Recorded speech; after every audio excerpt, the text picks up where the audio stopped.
This episode makes us start to question whether or not 11 could be the center of all the evil in the town.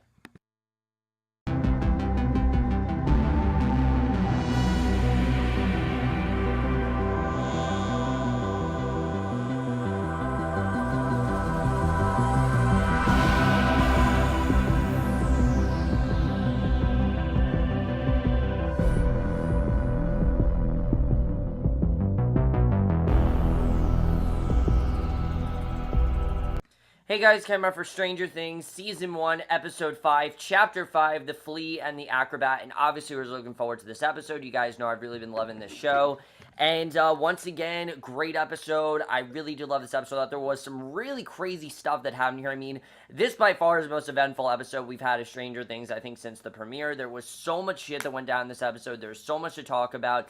Even in the first 5 minutes, there was a lot that went down. Really, this was a very eventful, packed episode, and it makes sense because we only got 3 episodes left, and like I said, one of the big themes this episode is all about 11. I mean, definitely that's one of the biggest things. We'll get into that at the end of the episode, but let's get into the episode overall, because there definitely is a lot to talk about, and a lot of really good stuff, like I said, that happened in this, first 5 minutes. There was so much that was going on, and that's something I really did love. I thought was very well done. And we start off right off the bat. As we know, Hopper is very much onto the government right now. He really does not trust them. He knows that obviously there was a decoy of Will, and he's destined to find more answers. And we start off right away with him sneaking into the lab, and it didn't seem like it's going to be this easy, but Hopper really is a badass here. I mean, he breaches the biohazard area, he runs across a locked door, he's confronted by armed guards, literally knocks one out, steals a key from the other guard before anything can happen, because he says he's there for Dr. Brenner, and he's able to enter into a forbidden part of the lab, and along the way he finds a child's bedroom, and artwork on the wall that reveals that the bedroom belonged to 11 before she ran away. So I like that Hopper's starting to catch on. He's starting to realize what's going on. He's starting to realize 11's role in all of this, and that's something I definitely really did like seeing. I like that Hopper, I like Hopper's story. I'm not gonna lie, it's probably my least favorite part of the show so far, but I like in this episode that he really is starting to catch on. He's really starting to gain answers. I'm really liking what his character's been doing.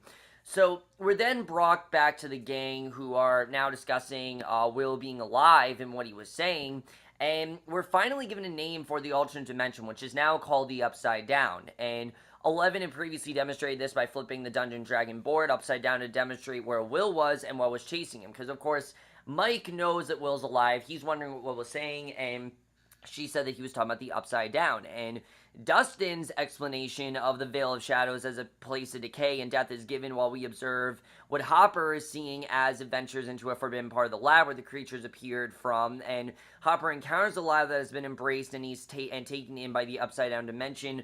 And I like the way the lighting's very dark here. There's this greenish tint, and he comes across a strange tree that we've seen in the lab in a couple of episodes, and when he hears something skitter across, he turns around and is incapacitated by scientists in hazmat suits, so they're definitely onto him. I really did like the way that's done. But then we're brought by Joyce's house, and Winona Ryder was just incredible here, because of course she is confronted by Lonnie, and at first we're thinking Lonnie's there because he wants to help Joyce, and he wants her to move past this. He re-enters her life, tells her she needs help, and he says that, he knows that obviously there's something wrong with her, but she needs help, and he decided to come in, take charge. He starts ordering Jonathan around. I mean, he really is taking charge very quickly, we definitely do see, and she admits to not being able to feel Will anymore after she saw and heard him through the wall at the end of the previous episode. So obviously, Lonnie thinks she's crazy. Like I said, if you heard any woman say that that's what was going on, or that she was hearing all these sounds and things like that, you'd think she was crazy, and that's exactly what Lonnie thinks. So I can understand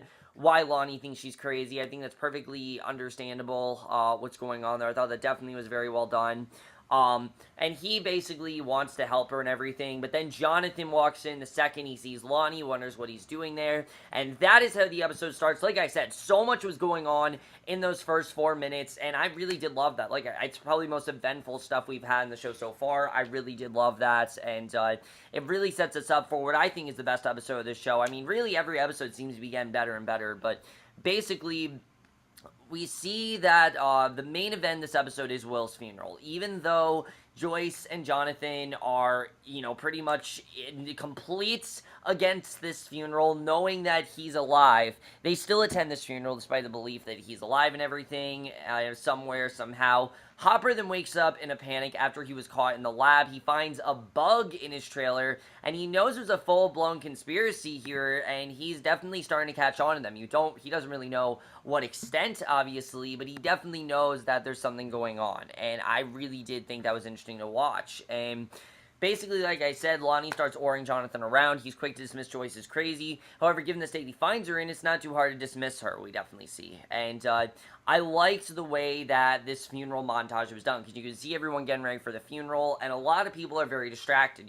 Jonathan, he knows this isn't really happening. Joyce is the one that's obviously most apparent. She's in this state of shock, thinking that she's crazy. She's actually starting to believe in this episode, you see, that she actually might be crazy, because she can find Will and she can communicate with him, but she knows that he's out there. She knows that she didn't dream this. She knows that definitely something is going on there. She knows that she's definitely not crazy in that regard. And that's something I definitely did like seeing. And I thought was really well done. Lonnie's talking to the people and receiving condolences. She's left to the side with people purposely walking away as if to avoid her. Because again, they think she's crazy. They think that she's this woman in mourning. They want to leave her alone. And I really do like the way that people are perceiving Joyce, because we know she's not crazy, but everyone's starting to think she's crazy, and I think that's something that's very well displayed throughout this entire show, and especially throughout this one scene. I think it just really shows how alone Joyce is in all this. Even though she's not alone, no one wants to say anything, because again, they don't want to look just as crazy, and I think that's something that was displayed very well here. So we then see this flashback of her spending time with Will while she's doing the dishes. He's drawing a picture of his character, Will the Wise. She wonders why a wise man would need to shoot fireballs, and he explains that sometimes the bad guys are smarter, thus needing weapons to defend themselves. And it's a really good scene. I really did like the way that was done. It was a bit in our face, I will definitely say that, but I thought it was definitely a well-done scene. Basically showing that, the bad guys definitely know what they're doing, and they need weapons and everything, and also kind of showing, where he is, and how really the bad guys so far are winning, like Dr. Brenner, people like that, they're already winning, and you definitely do see that. So I thought that definitely was a very interesting scene. I really did like the way that that was done. But Hopper then wakes up to find himself back in his home, surrounded by drugs and alcohol, and after checking himself out in the mirror, he starts checking around his house for anything indicating a government presence in his home. He then tears apart his entire house, at one point literally ripping fabric, and he finds a bug in one of his ceiling lights, and his concerns are justified since it appears that the government facility has the whole town bugged, again, as we can tell.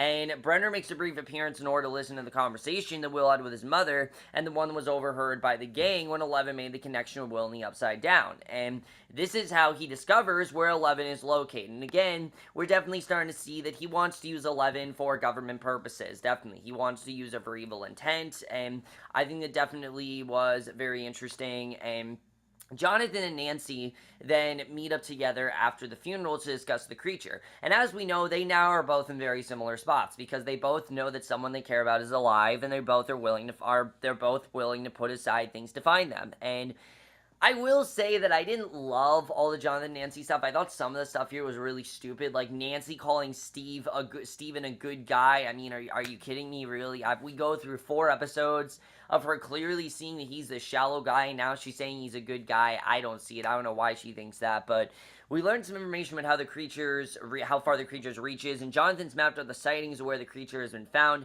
and they realize that it has only really traveled within a mile's radius, and indicating to them it has a limited scope of travel between the Upside Down and the real world. And we're getting more insight into how the creature can possibly cross dimensions. And basically, we're realizing that the creature can definitely cross dimensions, which I thought was very interesting we found this out. So we then go back to Lucas, Mike, Dustin, and Eleven, and we see they ask their science teacher questions about how one would travel through dimensions, and the teacher gives a rather earnest explanation. So, basically, the theory is that he used an acrobat and a flea on a tightrope metaphor where an acrobat only can go forward or backwards, but a flea can go forward, backwards, sideways, or underneath a rope, and the only way to get to the Upside Down is finding the gate, which we know is in Brenner's lab through that portal, which I thought was a very interesting way that we saw that everyone's kind of like the Acrobat right now. You know, everyone's kind of like that, where it's like they're either forwards or backwards, where, you know, a lot of people are backwards in the sense where they think Will's dead and they're just giving up, or they're moving forwards where they're finding things but they're not really getting any answers.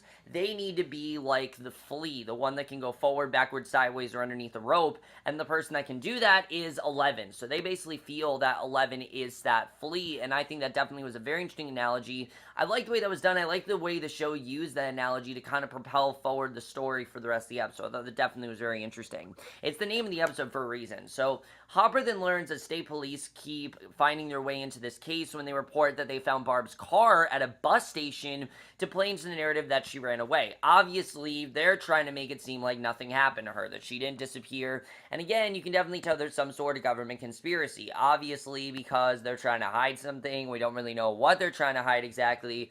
But you know there's definitely something going on there. I thought that definitely it was very interesting that we saw that. He knows there, like I said, there's definitely something going on. What extent, we don't know, but I thought that was definitely very interesting. So we then see that Joyce wants Lonnie, despite him, you know, trying to be nice to the family and take over and everything. She wants him to run away, though. After he showed up to the funeral, stay with her. He was only there to get money for Will's death, and Hopper can't run away from either, this time from his past, and I thought it was an interesting scene. The scene where she's kicking him out, saying, I want nothing to do with you, get out of here, just leave me alone. I thought it was such a well-done scene, and hers telling him she's not crazy, I really did like, because she knows that Will's alive, and she knows that she's going to do whatever she can to find him, and she kicks him out, says never come back again, and I thought that was a really good scene, because obviously he's there for money, and she doesn't want to deal with that right now. She wants to find Will. That's her main purpose, and she's not going to let anything or anyone cloud her judgment. She's going to find her son, and I really do love that. Winona Ryder's just killing in this role, and that's something I really did love, is just seeing her determination to find Will, not letting anyone get her down. I thought was just really well done. I really did love that. Hopper, meanwhile, he can't really run away from either, this time from his past when he calls his ex, who's remarried and with a baby after he's been drinking, and he feels like he's losing his mind over this case, but he also goes to Joyce and sweeps the home for bugs, tells her it wasn't Will's body in the morgue, and she was right all along, and that she definitely isn't crazy. And I like that finally Joyce has someone on her side. I mean, even though Jonathan's on her side, Hopper's officially on her side. You know, he thought that she was crazy, and he's clearly seen this kind of thing before, but he didn't really want to believe it, and I like that now he's telling her, look, I'm with you, I'm going to help you, and I thought it was a very well done scene. And he also says to not say anything. That's the best thing to do, is to, you know, he has a sign that says don't say anything, don't tell anyone anything, because they're going to think you're crazy. But he knows that Will is out there and alive, and I really did like seeing that. So I thought that definitely was really interesting, the way that we saw that. But meanwhile, we see that Mike, Dustin, Lucas, Dustin has figured out that something is going on with their compasses. They determined that the compasses can't direct them to where the gates of the Upside Down is, and despite how anxious 11 is, they all venture out, and it doesn't take them long to figure out that something's not right. Obviously, there's something off, and especially after Dustin points out that the setting sun, 11 has been manipulating the magnetic distortion around the compasses this entire time, claiming it's not safe for them to find the gates, and Lucas realizes this, starts going off on her, and I thought this was a very interesting scene, the way this was done, because obviously they're going to find the Upside Down, but they feel that 11 is really playing them, and that 11's only been doing that for her benefit. She doesn't really want to help them. She's kind of just playing them this entire time, and I love this scene with Mike and Lucas, because it could come across as ridiculous and silly, but you understand Lucas's point here, that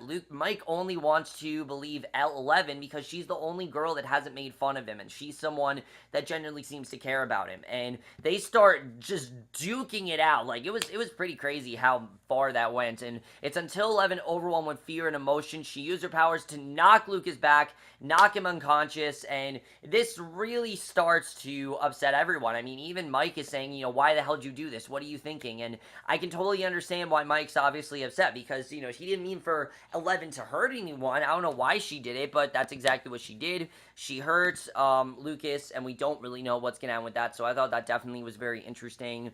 that we saw that. And like I said, they're going back and forth. It's pretty crazy the way that was done. We do get some good flashbacks before that where we see Eleven's made against this bath that resembled something from Minority Reports to find a man for Brenner. And inside this time work or time travels, there is this man, but she's not alone and is scared off by the monster in this alternate plane. So we don't know who this man is, if he's connected to the monster, but I am assuming that he's at the head of all this, which I thought was very interesting, and I definitely really did like seeing that. I thought that overall added to things very well. But the main point of the scene, like I said, one of the main points of this episode is about 11, because Lucas, before he's knocked out, talks about how 11 might have been the evil one this entire time. She might be the one that is causing Will to disappear. She might be the one that's causing Barb to disappear. And I think it kind of makes sense. I mean, if you think about it, Will disappeared the second that, 11 arrived the second after Will disappeared. So is it possible that she's on a mission with Brenner? Is it possible that she really wants to, she's doing something for Brenner and that this is just a mission that she's trying to get done and that Brenner's forcing her to do? Or did she really run away? I'm willing to bet that she definitely isn't the head of all evil, but I think it's interesting that they did get into that, because I've talked about this before, how Eleven's powers are not meant for good. They were meant for evil purposes. You can definitely tell. Brenner wants her to use it to use information and hack people and things like that, and that's something that she really doesn't want to do, but she very well could be coerced into doing so. We know how easy Brenner is with manipulating her. We know how unafraid he is of that, and I definitely thought that was interesting to see. But we then see her another flashback where she's submerged in a water tank in order to locate a Russian man for Dr. Brenner, and she hears this growling noise, which may be linked to the monster that's wreaking havoc in the show. We see her running away, she's begging for help, and after the flashback we see she's completely vanished from the boys, and we don't know where she is, but Lucas luckily is okay. They don't know where she is, though. She seemed to escape, so I thought that definitely was very interesting. We don't know where 11's going to go or what's going to happen to her, but I thought that definitely was interesting the way we saw that. So that was definitely a very interesting scene, and we'll have to see where that goes next week. Where did 11 go? Clearly she knows the monster. Clearly she's seen the monster before, and I think the monster definitely wants to use her for some reason, but what is that reason? We'll have to see. That's going to be very interesting. But back to Nancy and Jonathan, like I said, I thought this definitely was interesting to see. They're in the woods late at night because they're there to kill the monster. That's what they want to do. And they come across this deer who was hit by a car in near death. Jonathan was going to shoot it so it wouldn't have to suffer when it's suddenly pulled away by the monster. So that way they go investigating when Nancy hears this strange opening at the bottom of a tree trunk that leads to this alternate dimension where the monster is with Will and Barb. So I thought this was interesting that we saw this, that there's this tree trunk and everything, and she meanwhile is separated from Jonathan, and I thought that was interesting that we saw that. So we didn't really know what was going on there, but obviously she's there to find Barb, he's there to find Will. They can both hear each other, and now she's in real trouble because the monster then spotted her, and at the end of the episode, Jonathan hears her scream. He's not able to find her. Where did Nancy go? I'm assuming the monster took her, but that is how the episode ends, and I thought it was definitely a very crazy ending. But let's get into this episode overall and talk about my predictions for the next episode. So like I said, guys, another really great episode. My only real issue with this episode, to be honest, is I think there was a little too much padding. I think a little bit too much Jonathan and Nancy stuff, like the Lonnie stuff with Joyce. I mean, it was fine, but it wasn't as interesting as I thought it was going to be, because he kind of just disappeared after that, and then that storyline just kind of ended. But I do like I said, that Hopper and Joyce were on the same page. I really did like seeing that.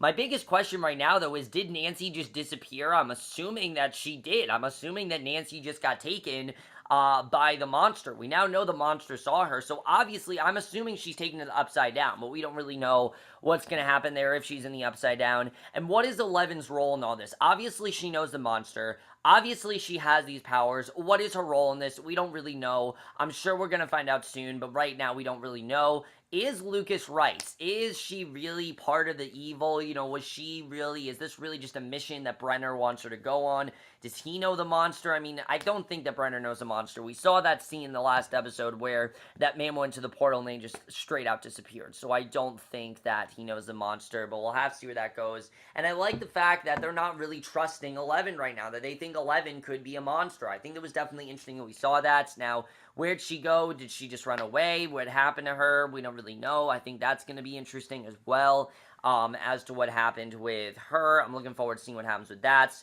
As far as Hopper and everything, you know, what is the government trying to hide from him, and what do they know about Barb's death? Do they know that Barb disappeared? Do they know, you know, I'm not going to say Barb's death. I'm assuming she's dead. I don't really know, though. I don't think she's dead. But obviously, they want to make it look like she disappeared, so I'm sure he's going to look more into that, so I think that's going to be interesting as well. Like I said, my only problem with this episode, I think, was Jonathan and Nancy. I think there was a little too much flirting between them. I mean, I like the scene where he was talking about risky business. I thought that was kind of a fun scene, but I didn't really like the part with Steven and him and her saying that he's a good guy, because we clearly know that he's not. I don't know why she thinks he's a good guy. But like I said, this by far is the most eventful episode we've had the show so far. I really did love this episode. Besides a few things, this was a very well done episode. Definitely one of the best we've had.